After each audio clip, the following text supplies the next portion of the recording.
Hello, and welcome to another episode of Quarter Variant at a Time with my co-host Roy. What's Roy, up, Curious what's up, Rex? brother? Our winning streak broke. We skipped like a week, might have been two. I think it was two. Saying we is tough. You have to take the hit too. All right, that's fair. That's what teamwork is about. That's true. But we're back, and this week, I actually have not picked up my comics for this week, and Roy just picked his up, so we will skip the this week in comics thing. But I There's did. some cool stuff though. Yeah, no, there was some great stuff in comics last couple weeks, which is like why I think next week we'll end up having a long show I have a talking chunky about one. all that. All right, But about that life. these books FOC'd last week, which in theory we missed that show. But I can't imagine you didn't hear any type of people didn't hear about X-Men #1, relaunch, and TMNT #1 relaunch, which will be hitting in about 3 weeks. Right. And each of them is essentially a jumping on point for both of these major franchises. TMNT sold the guy from IDW said that they have over 300,000 pre-orders, so it's going to be like one of the highest printed. Like this probably won't be a key because there's 300 copies. Yeah. It's Well, not but hard. what was it? Thundercats #1 just killed it with Yep. pre-orders. So like they're cleaning up over there, man. Let them boys do their thing. They're making money. Well, and it's crazy because like there's like a pattern there, right? Like 1980s, 1990s cartoons, really 1980s there. You could do this over and over again. It's just generational. It's just 30-year jumps. Everything that is cool now in 30 years is going to be cool again. And it's just that cycle over and over until we finally blow ourselves up in our free. Yeah. So TMNT is rebooted with a #1 by Jason Aaron. All right, that's what we have. We have this section of the pie graph. Then X-Men #1 rebooted with Jed McKay, if I'm not mistaken, of Moon Knight fame. He's done a lot of great Moon Knight comics in the last. He writes like everything that is remotely successful at Marvel right now, I feel. Yeah. And like I don't feel like X-Men was the move for him. It was the move for Marvel. Like, hey, hire this guy, make him do our most coveted everything. Team. Yeah, but I don't see it. Like I have a lot of opinions on the X-Men reboot, mostly not as a reader and all as like from a retailer side. I have heard over the last House and Powers or Rise and Fall of House and Powers started like 2 months ago. And in that final 2 months, I heard so many people just say like, "Oh my God, I'm just so happy. I'm so happy. Is it going to be over?" Yeah. And then some of them have gone as far as to say like they're not going to jump on to the next thing. You know what I'm saying? Like they're like, "Oh, I'm going to play it out. I'm going to wait and see." Like, and it's unfortunate, but I think that's the superhero fatigue people talk about on movies. That's it right there. That's X-Men. I think the most unfortunate part about that statement is like like I'm that guy. I don't care about these books, and I did not FOC X-Force #1. I got X-Men #1 because you'd kind of be stupid not to, you know what I mean? So like that's one thing, but like I'm not looking forward to any of these books at all, and that's like my honest opinion. Like once again, like please find your love in whatever you find your love in, and these are just my opinions, which mean absolutely nothing. But I could not be less interested in any of this. Like I think X Factor looks like it might be cool. I don't know. I think that originally, I know more about the reboot on X-Men than I know about what they're doing over in TMNT because I haven't really messed with that since I was a kid. I mean, it's like one of the greatest things ever, but I did not keep up on that throughout the years the same way. You know what I mean? To me, it's like it's hard to watch like some of those cartoons because they're geared more like younger skewed audience. You need something a little bit more than that. But then when they try something like that, like they did with Thundercats, it flops. So you can't ever have what you want. Like the Irish have a proverb, and it's you can never go home again, and that's the root of nostalgia. You know what I mean? That's why that word means remembrance of pain. Yeah. Yeah. It's never going to be as good as you remember it. No. And it can't. It can't. Like X-Men 97 made a lot of people feel like, oh yeah, it's exactly like I remember it, and it wasn't. It's just it was a really good job Yeah, of. but X-Men 97 is like a curved bullet from Wanted. Like it doesn't like count. It just came Yeah. out of nowhere, came flying around a brick wall, ignoring everything, and hit right on target. That's like statistically, you're bound to do something right in the last It'll hit something 70 good, right? years. You know what I mean? Like, So but first of all, shout out to Robert. He's driving, but he's always checking us out. He's enjoying his summer. But X-Men also, I will give X-Men. Well, I'm not going to give it credit. That's BS. Saying that would be BS. you get the J Um, Scott cover because you're dumb not to. You get the yeah. A cover because you're dumb not to. And Well, and then then there's where is there? You got Scotty Young, which actually has word bubbles and more than one person. So I I have have to give him Scotty credit. fatigue from just I looking at it, not even buying it. I agree, but I feel like I don't want to like. He tried really hard on this. You know what I'm saying? Like, there's 1, 2, 3, 4, 5, 6, 7 characters. A lot of white on the And cover, man. there Like, is, show there is. me anything. Like, don't get me wrong. Like, he is the absolute undisputed goat of what he does, and no one will ever do what he does better than how he does it. But like, holy geez, man. Like, whew, enough. What do you think of these wraparound variants that they started with? What was it? 35 X-Men 35 randomly got one. Now Never heard of that artist, and I wasn't impressed at all. are they just trying to fit every mutant into like a series of covers and be like, look, we put your favorite mutant on this cover? This guy's no George Perez, man. No, he is not. He is not, man. I Like, got that, John. Like, don't get me wrong. Like, I talk all this ass, but I ordered like 3 copies of this book. But like I said, because I feel like from just like, even though I don't do spec, but like that J Scott, like you're dumb to not order that. And then everyone loves the A cover, and I don't think I ordered that, but I did get that John Tyler Christopher because I love the oh, negative space. that negative space magic with the black Yeah, background is really good. Yeah. yeah, and that's what I was thinking. That black background is really gonna make it like separate out. And we both agree that this guy hits or misses with these covers, but when he hits, he really hits, and they're Yep. pretty popular around the house. So if everyone else at the house is into it, I usually stick with that one in order. Yeah. So X-Men's relaunching, Turtles relaunching.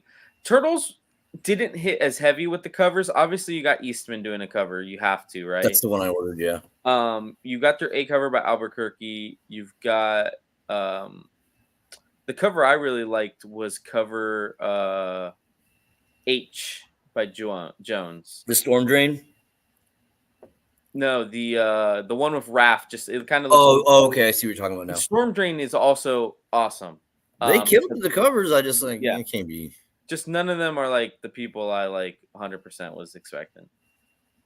But Fair. yeah, I think anyways, I say this to say that I think it's funny that these two, I feel like these two books are opposite sides of a coin, in the sense that Turtles needed a reboot because the book was at issue 100 and like 50 something. The last event they didn't move any ground. Like, you need something to get new readers in, and nothing helps that other than a number 1. But I've heard a lot of old-timey retailer guys say every jumping on point is also a jumping off point. Strong. And that's where X-Men is. They're on the opposite side of that coin, where people have been waiting. Like, I could be wrong, right? For some people, that ending of the Krakoan period was phenomenal to them. But I don't think it ended in a grand pizzazz that like people wanted. It ended in effing hot claws, bro. I can't with the hot claws, man. I just can't. I can't do it. Spoiler alert. I don't care if I spoil that story for you. It sucks. Yeah, I just think more people are gonna go. People are gonna go into X-Men #1 reluctant or not at all, right? Exactly. Like There's very little people that are sitting here like I mean, Jed McKay probably has his fans, and they're like, I'm so Sure. excited that Jed McKay is doing this, right? Like, that is probably also a thing. But yeah, like you said, then, and we just talked about X-Men. They then also have Uncanny X-Men #1. X-Force #1 is on Yep. this FOC. Yep. Like, it's rough, man. And I don't right think, back up to 3 books with 9 more titles altogether, with Tom well, and Brevoort you have, saying that I'm to going be to take fair, Storm, put her on the Avengers, and I'm going to make as many books as I can sell. And like, no thanks. I will say the one book that I think is going to be kind of cool is Wolverine Revenge, which might not even be in the X-Men continuity. Yeah, that don't count. Yeah, but like Capullo drawing Wolverine. Like, it's obviously a genius move. But right? that's the one that's like Hickman and Capullo, right? Yeah, Hickman. That's Capullo doing it. that is gonna be freaking great, and it's not gonna have anything to do with anything, and then it's gonna go right into the trash pile. Like I can't, like, I'm telling you, like, all these books are gonna blow. It- This is not gonna work. yeah, I'm just like I don't think X-Men is doing anything different enough other than going away from Krakoa, right? Like, obviously that's the different. The Back to the different is mansion, just with like I said. Krakoa not for you. I feel like they are No, the Jonathan Hickman stuff was dude, House of X, Powers of X was some of the best stuff that I've read from X-Men in over 24 years, and definitely some of the best stuff I've read just since in the 2 years that I've been back to reading comics. And I was so excited when I read through that whole ass trade of House of X, Powers of X, and then nope, it all just went to hell. As soon as he was gone, everyone is just going in circles, making decisions that don't make any sense. And you have people who are like longtime X-Men fans who are psyched about the fact that like people like Kitty Pryde are now merciless murderers. And I just, no thanks, man. Like, I don't, it's not for me. I'm glad it's for you. It's not for me. You ended the whole thing with Jean Grey, hot claws. Wow. So Robert said he just finished House of X, and to be fair, like, it does stay strong for probably like 10 to 12 X-Men issues after. Yeah, that. until Hickman leaves. Literally, you can see it happen right then and there. Like, you can see it happen. But it just becomes too much. It becomes too much. Gary Dugan takes over X-Men at a point. It's all right. You have way too many spin-offs. You end spin-offs. Like, my favorite thing was when they ended Excalibur. This is like 3 years ago now, I think. Ended Excalibur to just create a book called Knights of X.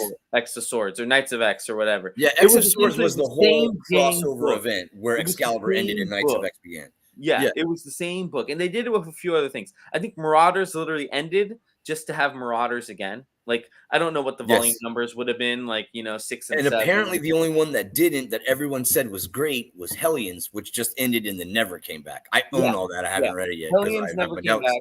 Hey, David What's from up, Heroes. Dave? David's live from HeroesCon, and we're talking X-Men. But yeah, and it's like, I just think, and then anything Steve Orlando touched was not good. I think you have to put a gun down my throat to ever make me read anything that guy writes ever again. He might have done Excalibur, I think. I'm not gonna lie. So I'm not gonna lie. And like, this is gonna sound like I'm just bashing at this point. We both are, because that's where it's at, bro. There was a group of creators, a group of writers, really, because I don't want to fault the artist, that I feel like just did not hit on X titles. And that group is Steve Orlando, Teenie Howard, and Leah Williams. I just feel like that group of three people did not write a single good story for the X-Men in their 3-year time, that they're there. And Steve is still writing. Yeah, he's doing like Annihilation 2099 or something right now. And he's still doing it. And I like Steve. Steve is a good, that rings somewhat true. Like, I like Steve. Steve seems like a great person. I've met him at conventions when he was doing Justice League of America. Like, Steve, he hasn't hit on any of the X-Men titles. I don't wish the and guy I think ill. Howard with her titles also, it just wasn't good. Leo Williams did a couple, wasn't good. Gary Dugan again is the best guy there, and he's trying to keep. I feel like Ben Percy is better than Dugan. I'm going to say, that's true. Oh, Ben mad at me, but I think Benjamin Percy is better than Dugan. Ben's doing Wolverine and what was it, X-Force, and like those led themselves to be more fun too. Like, he worked with the material. He does Ghost Rider and stuff as well, and like, like I don't know. Like, I mean, I'm not saying that he's like like the top of the block or anything, but I think that Benjamin Percy had some good stuff. I would have given Ben Percy X-Men.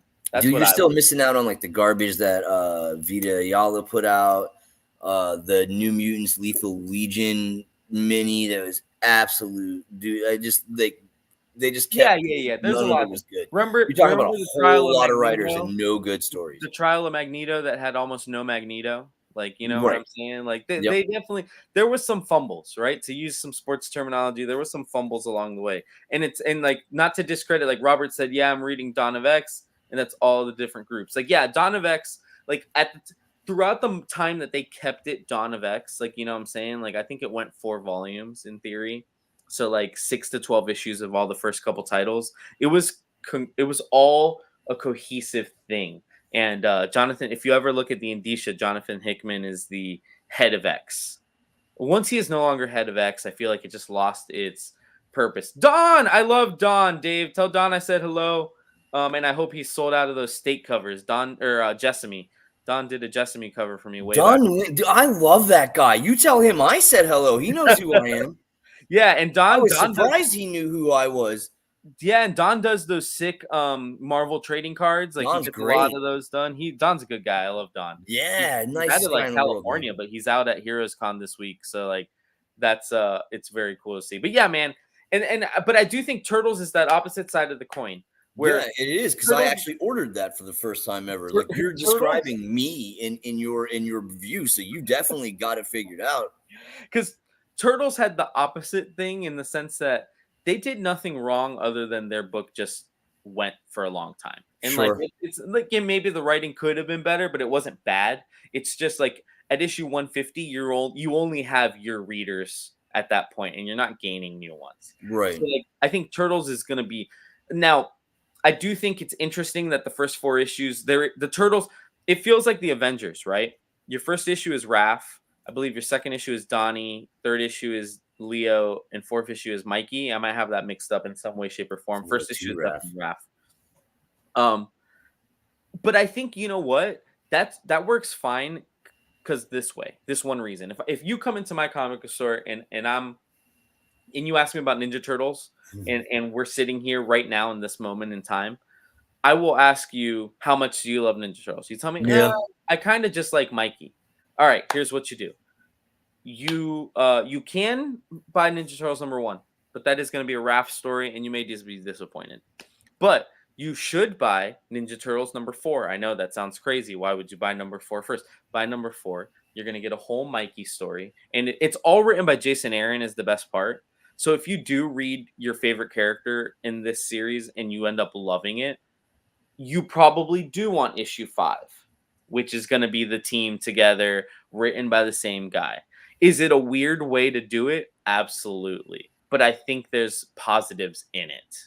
Do you think that Jason Aaron is going to blow this? Like, because he's coming hot off the heels of that really controversial Punisher run. Yeah. Yeah. And then I just saw because I did the FOC, and we'll see it again today, but I can't remember what it is, but he's doing Namor. Yeah, so now yeah, he's gonna take on Namor, and then they're like, oh, hot off Punisher, but like everybody hated that. I did not read that one, and I know most of the people that hated it were like the way too white for their own good, like Gravy Seal dudes that want that Punisher logo back because America. So I know a lot of the complaining is those dudes, and like, dude, you never belonged here anyways. But I didn't get to read it, but like I'm just curious, is he going to turn something on its head so hard that it's not that divisive again? I find it hard to believe that Jason Aaron's going to fumble this that badly. I remember when he could do no wrong, because there was a time and period when that was real, right? Yeah, well, and he's like notorious for that Thor run pre Donny Cates, like everything like that. Yes. I think what this is going to prove to us is whether TMNT is still a comic property to behold, or if it's more a multimedia property. Like, there is no doubt that TMNT as a cartoon is still a very successful property, right? Yeah, they'll always be able to cobble together something for that. Yeah, but this is, I think, our moment to find out, is TMNT still a comic powerhouse? What's up, Candace? What's up, Candace? You guys are having fun over there. Bring us back some Bucky's beef jerky. You don't have to bring me back Bucky's beef jerky, but you guys please come back, though. I know they're out there with JB, Logan. Yeah, they're like gang out there, dude. I love it.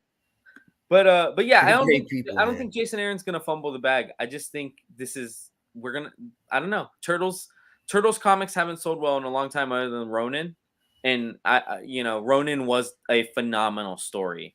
So let's see if they can get Lightning. I think I think they've set themselves up to have an issue 5 that is still ordered pretty heavily, simply because issue 5 is going to be like the #1 all over again. So I mean, dude, all right. So 150 issues. That means they haven't had a #1 in years. I know they've got a lot of spin-offs and stuff like that, but like at this point, like you're dumb to not buy it. Like buy it. You know what I mean? What I'm saying. I get that Eastman's not involved with this one, so it's like it's probably better that way, though. That guy never really. People don't really understand him as a person. I don't think. You know what I mean? You know what Eastman reminds me of, man? He kind of, and like people might love or hate this comparison. He reminds me of McFarlane with Spawn. All right, yeah, Yeah, he created Spawn, and he's very proud of it, and it's absolutely the moneymaker. But he but he doesn't will care pimp enough that to bitch out. keep working on it. Like Todd is Yeah, not currently writing all this Spawn stuff, and he's not drawing covers for the Spawn stuff. So like no, the fact that Eastman's going to give you a cover every issue is pretty great. Like I'm going to be honest, sure. even throughout those 150 TMNT issues, and gosh, was he always late, and there was no art on FOC, but you knew you were getting an Eastman cover, Yeah, cover from TMNT. So like, all right, we'll move on. Since we're talking preview stuff, let's just go straight to FOC since we didn't do FOC last week, or last time we even did the show. yeah. It's been a minute Uh, since we did our jobs. yeah, you know, Yeah, we're all right. that's what the beauty of being self-employed. So let's go ahead and look. We're gonna start with Image. I did think this book Domain I think sounded Nightwing really is ending. cool. Yeah. Chip Zdarsky, it's UFOs, like sci-fi. I thought it was a really cool premise. Um, what I thought was funny, and you know it's gonna lead to bickering, is that the whole premise is that like these aliens give these three girls powers, but the kicker is only one of them can use the powers at a time, which is Oh like yeah. if me and you had superpowers and we're at a convention, like, and we could only use them once at a time. Nightwing is ending, Robert. The Yeah. first issue of the final 5 issue arc just happened. I believe it's 114. So it'll end at like 119, maybe 120 to bookend it. But it is ending. Like I said, or actually, that was one thing I forgot to say with the reboots. DC has not rebooted yet. I do firmly believe that after Absolute Power ends, you will see some reboots. I They know should just Teen call it Bound I'm only gonna call it Absolute Crisis for the rest of the events. Absolute Crisis. That's Yep. what I'm going to Absolute call it. Crisis. Absolute Crisis. I am going to be doing Absolute Danny with Blackbird, where every Absolute Crisis Oh, I will read, and then I will give it how many absolutes out of 5. I love it. That's a great idea. I will definitely be around for that. Yeah, Roy is like the Google of comic books, especially if it was an era he was still picking them up. It's great. Um, on FOC as well, I'm gonna do DC last since I'm already on this webpage. So let's see, where Transformers is still hitting hard. I did want to point this out. The Blizzard, this is a graphic novel in theory, trade paperback. They're calling it resolicit, but this is a Junkyard Joe universe, like Geiger Junkyard Joe universe story that was printed in the Image 30th anniversary anthology books, like as like bit pieces. But it's written by Jeff Johns with art by Tampa's own Andrea Moody. So So like it's that like is, Ghost Machine adjacent. yeah, it's Ghost Machine universe, right? But it was like before Ghost Machine was a thing. It's kind of when the only books were Geiger and Junkyard Joe. They did this story in that universe. Heard. So like and it's the first time you can collect it without having to buy 12 issues of an anthology book, you know. Gotcha. Let's see. Boom has some cool books. R.L. Stein is back with Graveyard Club. I Um, struggled with this. I went back and forth on this. There's some really cool covers. The Erica Slaughter cover is what I went with. R.L. Because Stein writing comic books. I struggled with this. I he really wrote did. something like 2 years ago, Stuff of Nightmares, and it was pretty well received. So Yeah. I'm optimistic. I've been reading Crocodile Black, issue 3 of 5, but I've been reading it and I really liked it. So check that out. Dave read Profane, and it sounded really interesting. We have some of those, so that's worth checking out. Like I said, we'll do DC last. We have Amazing Spider-Man 258 facsimile. I do believe at this point they are literally just doing every issue of Amazing Spider-Man as a I facsimile. don't care. I've never even seen that issue before. If it's not foil, it's garbage. Get Dude, it I'm out. pretty sure that issue is like, I think it might be cheaper than $4.99 in most back issue bins. Like, it's Heard very that. interesting the route we're going right now. But anyway, That Yoon cover is on I fire. was just though. gonna say, the Gung Yang Yoon cover for Amazing Spider-Man Blood Hunt 3 Nice. is phenomenal. We get Annihilation 20. I can't believe we've had a FOC 3 of these already. This is ridiculous because we haven't There's even seen no way I'm reading that. it. Blood Hunt 2 is getting a second print by Lionel Yu. Blood Hunters 4. There is a relaunch of Daredevil Woman Without Power, Woman Without Fear by Erica Schultz. A beautiful Joshua Sway cover. Let's see. We got Dracula Blood Hunt. Mahanini's been killing it for them, to be fair. Forever. Mananini's been killing it for the last 2 years, like solid across the board, no matter what company. A The guy is amazing. a re-release of the Fallen House of Powers of or no, this is sorry, not re-release. It's This a is the collection. trade for that final Krakoa period thing. So if you missed it, $50. there's your trade. Yeah, it's a crazy trade. Helverine second print, that was a big key thing. I do Spec love garbage that's gonna be forgotten. this Gabriel Dell'Otto Hulk cover. Yeah. Like, that is gorgeous. I bet you Carrie Darnell Williams is all over that. Oh, I bet. There's your Neymar, and I the Alex Maleev cover. You know I got that Alex Maleev. Yep, that is a sick cover. Steve Orlando, Dave. If Dave's still listening at all, he'll get a kick out of this. Steve Orlando's sales will drop here because he doesn't have a superstar artist on any of these covers. But you have Scarlet Witch #2. Let's see what else. Which is like Legacy Scarlet Witch Legacy number 13. Yeah. Right? Like this same team, same book, same everything. They just gave it a new #1 out of nowhere. Like that's like the worst tactic, and I can't believe it's so heavy-handed and blunt. You know what I mean? It's literally been like 10 issues. And they did it with like Moon Knight as well, you know. So it had 10 issues. It ended. Then you did Scarlet Witch Quicksilver for 5 issues, and now you're back here. You could have. Oh, I'm sorry. So Scarlet Witch Legacy 22. You could have just had a Quicksilver like arc in your Scarlet Witch book. But anyways, whatever.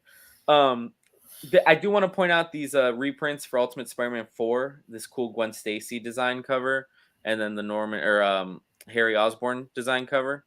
Ultimate X-Men has had fire covers. Pepe Larraz. Yeah. X-Force #1's got an A cover. It's also got David Nakayama foil. There's a Scotty with lots of word bubbles. I like the Clayton Crane a little bit. Who is that character on that cover? It's Forge, isn't it? Forge. Yeah, it says Forge variant right there. Yeah, it's Forge. I like the Sentinel in the background, like down and everything. Yeah, it's ill, but it's not like but not a good comic book does a cover make. Bjorn killed this Laura Kinney cover. I feel like Bjorn Barnes. Yeah, just absolutely gorgeous cover. This guy makes me think differently of digital art. I mean, I've respected it for a long time. You know what I mean? But like this guy's doing like levels of stuff that is super impressive to someone who is always going to be traditionally more into like pen and ink or whatever, like hand drawn. Yeah.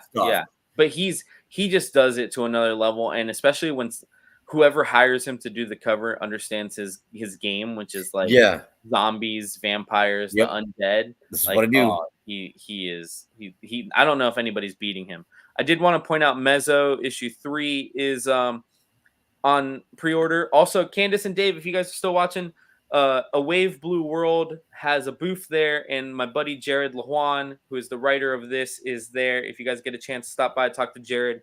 Jared is one of the best in the business. I wish he lived in Florida because I would bring him to the store for a signing all the time. Jared is awesome. He did Dry covers gas. Yeah. Both of these covers are gas, but I think this B cover is sick. But I met Jared when he did Dryfoot, which is the first comic book I ever read in my life that had Cuban main characters. Place in Miami. So like, I love that Jared understands the culture, you know. So that's like, he's a super cool guy. Let's see what else. Matt Knowles and Steph Cannon, Misfits Clubhouse. I love those guys. Shout out to them. And then I think we're gonna jump over to DC real quick. Shout out to Travis Gibb though, because we didn't do a show when Coins of Judas the Gambler came out. Yeah, that was last week. New Comic Book Day. Awesome book. I picked up the Tyler Carpenter B cover just because I wanted to support Tyler. Tyler's was the artist on the first volume of that book. And Travis has been killing it. His Cthulhu Invades Neverland is about to start hitting everywhere. That Holiday Spirits again. Yep, Holiday Spirits. I think he's got a new Granite State Punk as well with Patrick. Yeah, only suckers fall in love. Only losers fall in love. Yep. So I'm excited for that. All right, DCFOC Task Force Absolute Power Task Force 7. I think that's my assumption. Yeah, that's 7. Yeah. VII. I don't know. Yes, it's 7. So this is essentially Amanda Waller's, like, I think they're robots or cybernetrics, but like their version of the Justice, like the anti-Justice League. I was absolutely gonna pass on this book until I realized one of the main characters on the team is like the Flash symbiotic. Like I don't understand it. I'm not gonna lie, but it has Speedster who has a cool design. So you're in. So I'm in. They got me. There. I Heard. went with the A cover, but I'm not gonna lie. This Dave Rapuza cover almost got me because it looks sick. It looks sick. Yeah. A lot of Um, good covers. Action Comics has, dude. Another guy that's really surprised me as of late. I feel like he came out of nowhere was Pablo Villalobos. Villalobos. Villalobos just impresses me every time he does a cover. It's crazy. And then you can tell he's on that upswing because they gave him like all the Spanish Heritage Month Yep. covers. You know what I mean? The whole Yep. package. You know what I mean? Yep. I like how they did that this year, and they like with Nicholas Draper Ivory with the Black History Month covers as well. Like I just think that's a great idea. Oh man, that shit slaps. Oops. Dude, this is my pride and joy, and the only signature it's missing is Josh Trujillo, the writer of this book. We have to get that. We have to get cracked. I bought it off of Villalobos, so he signed it. Nice. I got it signed by the artist of the book, and then Cully Hammer was there, and he's the creator of Jaime Reyes, co-creator with Keith Giffen. Yep. It's like my pride. It's my pride and joy just because like you don't get to meet people that helped create the Flash because they're dead. They're dead here.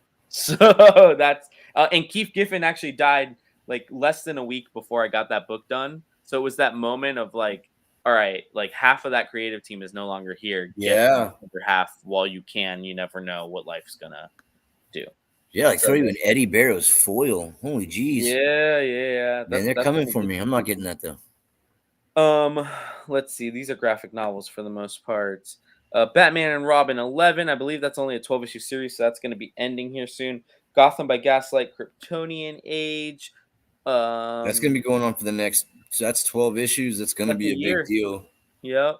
I don't know. I didn't read mine yet. I saw some mixed reviews on it, some kind of negative, but I obviously. Well, so it's funny. I this is this week's books. I want to say so. I haven't picked up my copy. But I went ahead and picked up the fact I own a copy of Gotham by Gaslight, but it's like in pretty near mint condition. If you know those prestige books, like as soon as you open it, like the spine cracks a little bit. Yeah. I bought a facsimile so I can read it, and then I'm gonna go directly into Kryptonian Age, which kind of excites me. There's Cult of Lamb. Issue number 1 of that did really well. It's based on a video game. I got those right here, actually. So, and there's issue 2, looks really cool. But issue 1 did really well. Yep, that's exactly what I got. So I got that foil, and then for the Kryptonian Age, dude, that shit slaps, dude. I got the Catwoman cover by Kunkka.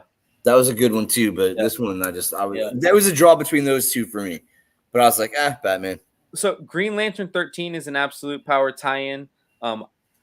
Believe me when I say you probably do not need most of the tie-ins like that. I am subscribed to Green Lantern, so I'll be easily reading that one. But like, I don't think it's going to be required reading at all. Let's see what else we got. The Last Wardens by Mad Cave. Looks like a cool book.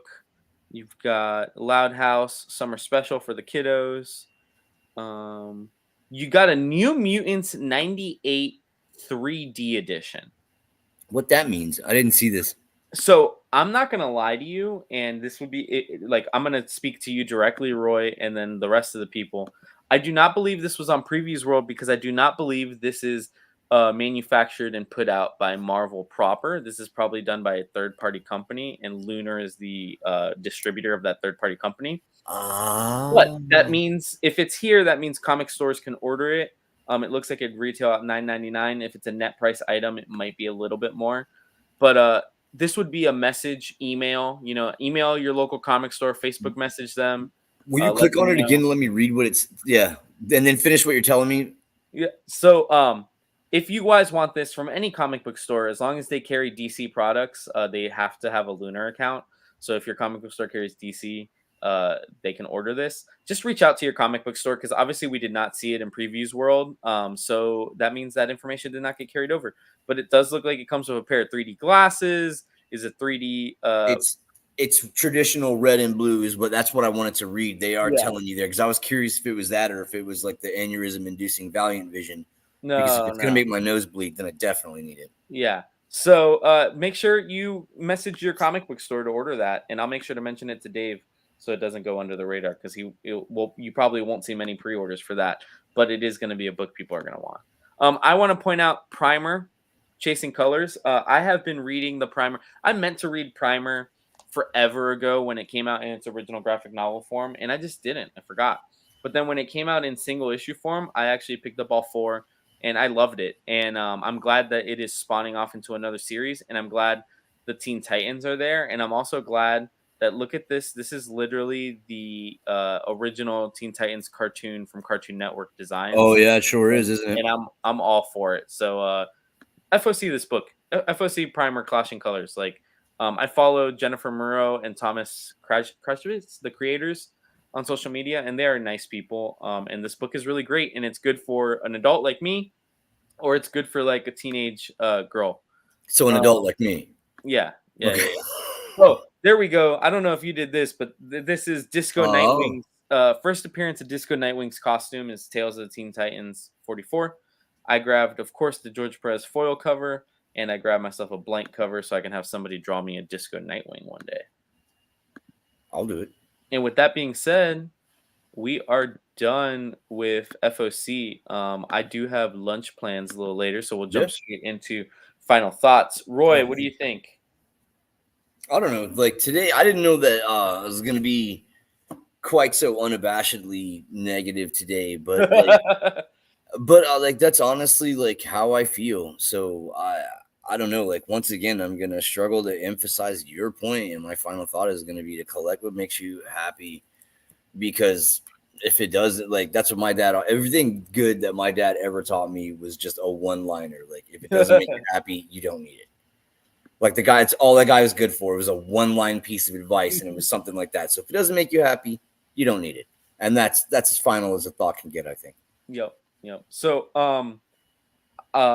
yeah, and I always have to agree with collect what you love. You won't have a regret. Buy what you love, read what you love, read what you collect is probably a good one. Yeah, my wife would really appreciate if I adhere to that one.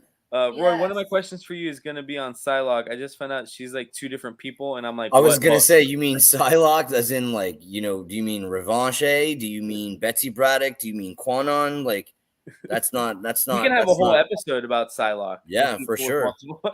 Yeah. With that being said, I looked at my schedule. I think either Friday or Sunday next week. I would love to aim for Friday, so me and Roy will get together and we'll see what works. And get that kid reading Mojo. That's what I got to do. She's 3 people, said Robert. Sort of. Robert, thank you so much for watching. Yes. Get to where you're going safe. Candace and Dave, thank you for watching from Heroes Con. Yes. And Jordan, Shuey, some Call of Duty later tonight, maybe. Get some dubs, wins. I play Call of Duty with Shuey like all the time. You guys should get Modern Warfare 3, and then we'd all be playing all the time. What's Modern? What is that? That's the one that came out. Well, they're about to drop Black Ops 6. Yeah, I'm gonna have that for free because I have Game Pass. So exactly. That's where we're all gonna be. But we just play Warzone because I don't want to play Team Deathmatch. Would you play Plunder? You play Resurgence Squad? Resurgence, because I die a lot. I run like a 1.17, like fairly respectable, high end of average. So mine's very low. But yeah. I'm a good backpack. I'll make sure to carry all the things. Like, we need a Resurgence flare. We need a buy station. Like, I got it all in my backpack. Shoots is dub. But all right, guys, we will be back next week. Same channel, same place. Take it easy, y'all, and have a